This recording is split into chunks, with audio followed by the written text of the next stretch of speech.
MSV அமைத்த மெட்டு கவிஞர் வாலியின் அசுர வேகம். ஸ்டுடியோவை மிரள வைத்த ஜானகி அம்மாவின் அமானுஷ்ய குரல் வித்தை.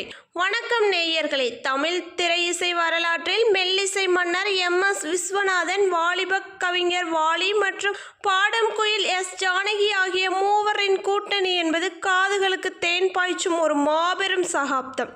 எம்.எஸ்.வியின் அசாத்தியமான மெட்டுகளுக்கு கவிஞர் வாலி வரிகளால் தாலி கட்டுவார். அதற்கு ஜானகி அம்மா தனது காந்த குரலால் உயிர் கொடுப்பார்.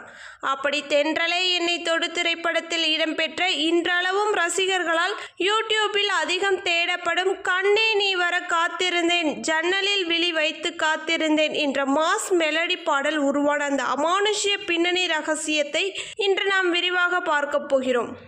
1980களின் தொடக்கத்தில் இயக்குனர் ஸ்ரீதர் இயக்கத்தில் உருவான இந்த திரைப்படத்திற்கு இசையமைக்க தொடங்கினார் மெல்லிசை மன்னர் எம்.எஸ். விஸ்வநாதன். படத்தின் கதாநாயகி ஜன்னல் ஓரமாக அமர்ந்து தன் காதலனின் வருகைக்காக உருகி உருகி பாடும் ஒரு மிக அழகான மெலடி சூழல் அது.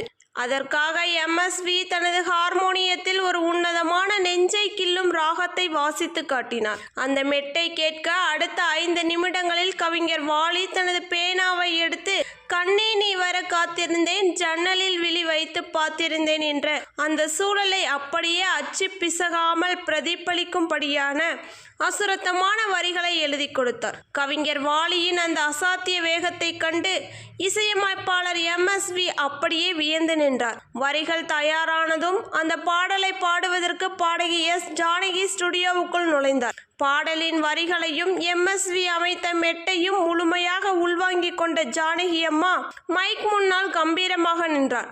இசை ஒலிக்கத் தொடங்கியதும் சரணத்தின் இறுதியில் வரும் அந்த அசாத்திய சங்கதிகளையும் ஒரு காதலியின் ஏக்கத்தையும் தனது அமானுஷ்ய குரல் வளத்தால் ஒரே டேக்கில் பாடி முடித்தார். அந்த பாடலின் இடையிடையே அவர் கொடுத்த சிறிய முனங்கல்களும் மூச்சுகளின் பாவனைகளும் ஒட்டுமொத்த பாடலையும் வேறொரு உலகத்திற்கு எடுத்துச் சென்றது.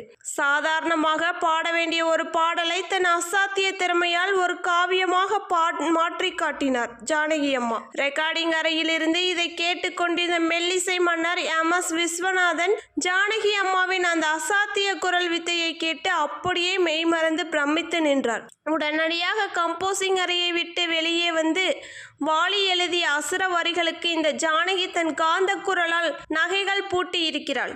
இந்த உலகத்தில் ஜானகியை தவிர இந்த மெட்டுக்கு யாராலும் இவ்வளவு அழகாக உயிர் கொடுத்திருக்க முடியாது.